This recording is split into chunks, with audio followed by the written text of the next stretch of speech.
name is Crystal Garner, and I teach at Coronado Village Elementary, 5th grade, and I've been working with the South Bay Teacher Induction Program with Dr. Midkiff.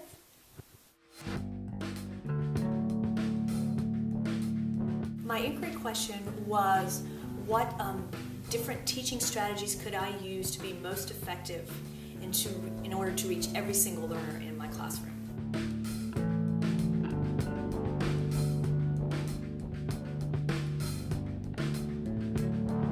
One of the things I learned is that the kids are motivated when the teacher's motivated.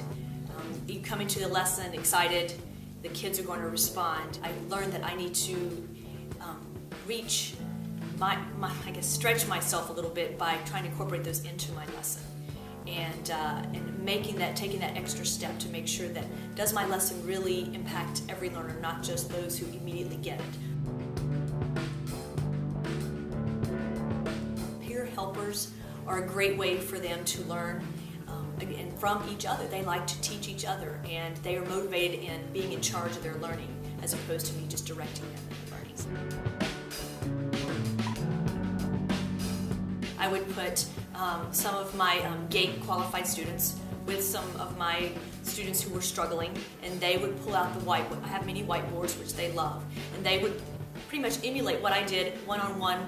They would go off and find a spot, and they would practice. They would show them how to do problems, and they would practice doing these problems back and forth. But then I also realized there are not even just some of my GATE qualified students, but some of my learners who understood the lesson and knew how to do it, were eager to help someone else.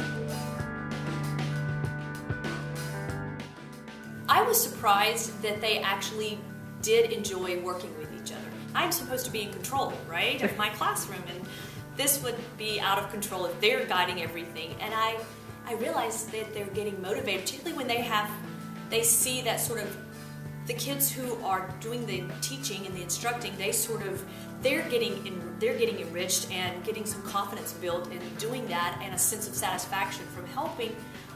But the kids who are learning, they don't realize they're being taught to. They think they're working with a friend. They're working with a partner, a peer. And so they think they're figuring it out together. So they don't see that as someone, as a teacher looking down on them. It's working together. And so that surprised me, how successful and how much they enjoyed doing that. Initially I was thinking, wow, this is paperwork, this is a lot of stuff to do. But when you actually go through the inquiry process and you get to analyze a lesson, you get to look at how you're teaching, the impact on your students, the impact on your own teaching, you reflect back on that.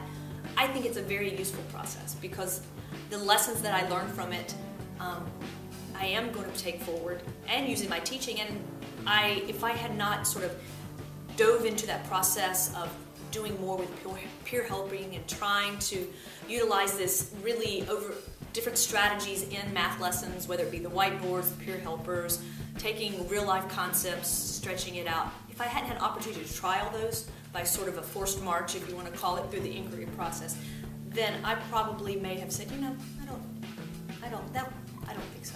And so I think it changes your mind about some things and makes you see, wow, this really does work, and add that, because you need all this whole toolbox of strategies if you're really going to effectively meet every single learner.